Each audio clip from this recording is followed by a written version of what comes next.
Ladies and gentlemen, man, I'm going to need you guys to buckle up, bro. I'm going to need you guys to buckle up. First and foremost, man, shout out and salute to everybody that's been rocking with me in this page, man.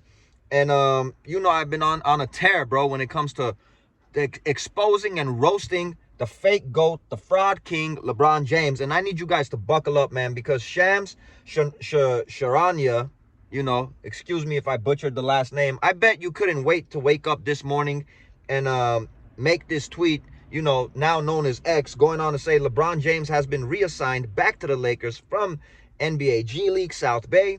I guess he got a little promotion. And will be a full participant at Lakers practice on Monday. Sources tell ESPN James completed multiple days of practice and 5-on-5 sessions this week in the G League, and his debut is nearing.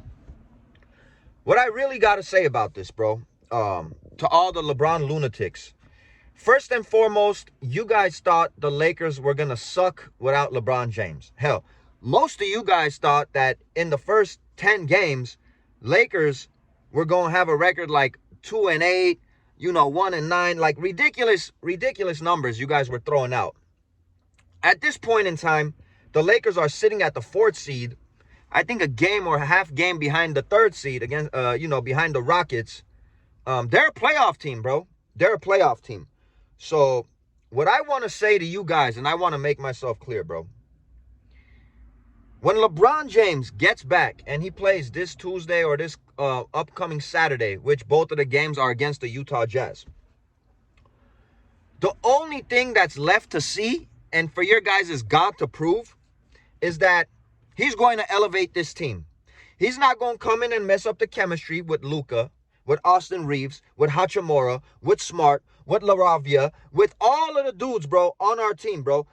Going down to Ayton and Jackson Hayes, man.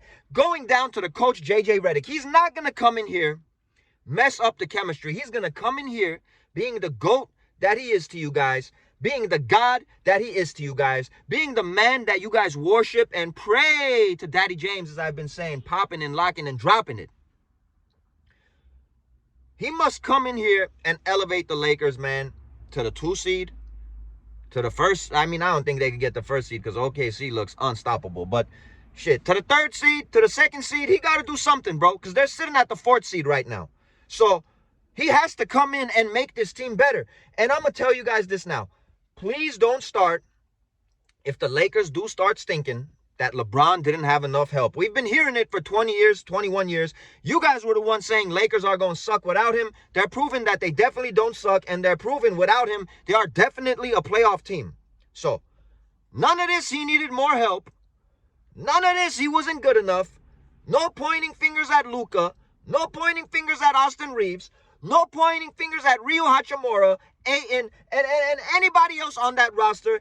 And no pointing fingers to his boy, who's doing a phenomenal job, by the way. J.J. Redick is doing a phenomenal job. No pointing fingers at the coach that you wanted hired, because everybody was saying, when you started that podcast with J.J. in the middle of the damn year, I think towards the end of the year, around the playoffs, man, that you were about to get rid of Darvin Ham. You did that, bro. And J.J. Redick was going to be the coach. Now, your lunatic fan base was like, oh, no, he's not going to do that. Oh, LeBron don't got that much juice. Oh, you guys act like this, act like that. At the end of the day, Redick became the coach. We were right again.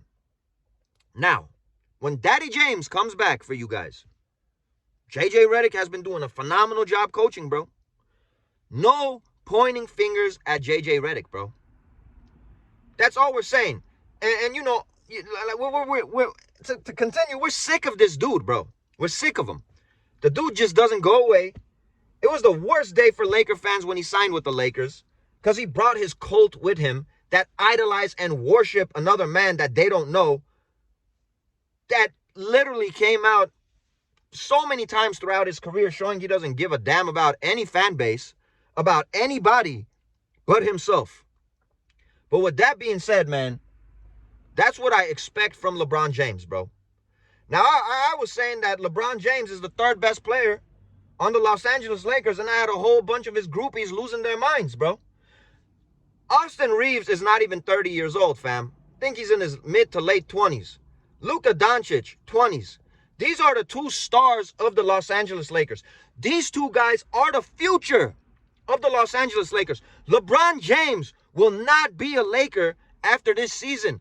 His groupies know that, and Laker fans know that. Hell, NBA fans know that. So, we're sick of this dude. We really don't care. He is the third option, in my opinion. But is he going to do that?